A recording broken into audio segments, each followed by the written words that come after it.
സ്വർണ്ണക്കൊള്ളക്കേസിൽ A പത്മകുമാറിന് ജാമ്യം ലഭിച്ചതിൽ പ്രത്യേക അന്വേഷണ സംഘത്തിന് വിമർശനവുമായി പ്രതിപക്ഷ നേതാവ് വി ഡി സതീശൻ. തെളിവുകൾ ശേഖരിക്കാൻ കഴിയാത്തതുകൊണ്ടാണ് എ പത്മകുമാർ പുറത്തിറങ്ങിയത്. മുഖ്യമന്ത്രിയുടെ ഓഫീസ് SITയിൽ ഇടപെട്ടെന്നും വി ഡി സതീശൻ ആരോപിച്ചു. പ്രാഥമിക കുറ്റപത്രം പോലും സമർപ്പിക്കാതെ 90 ദിവസത്തിനുള്ളിൽ കുറ്റപത്രം സമർപ്പിച്ചില്ലെങ്കിൽ സ്റ്റാറ്റ്യൂട്ടറി ആയിട്ടുള്ള ജാമ്യം കിട്ടും. ആ ജാമ്യമാണ് ഇപ്പോൾ കിട്ടിയിരിക്കുന്നത്. ആ ജാമ്യം കിട്ടാനുള്ള അവസരം മുഖ്യമന്ത്രിയുടെ ഓഫീസിന്റെ പിന്തുണയോടുകൂടി SIT ചെയ്തു കൊടുത്തിരിക്കുന്നതാണ്.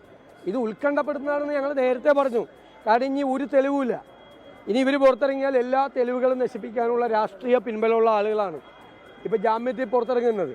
അവർക്ക് ജാമ്യത്തിൽ പുറത്തിറക്കാനുള്ള അവസരമാണ് ഉണ്ടാക്കി കൊടുത്തിരിക്കുന്നത്. അതുകൊണ്ട് ഈ കേസ് എങ്ങും എത്താതെ അവസാനിക്കാനുള്ള സാധ്യതയാണ്. ലോകത്തെവിടെയായാലും ഏത് സമയത്തും 24 വാർത്തകളും ഓഗ്മെന്റഡ് റിയാലിറ്റി പാക്കേജുകളും എക്സ്പ്ലെയിനറുകളും വിശദമായി കാണാൻ ഞങ്ങളുടെ YouTube ചാനൽ നിങ്ങൾക്ക് സബ്സ്ക്രൈബ് ചെയ്യാം.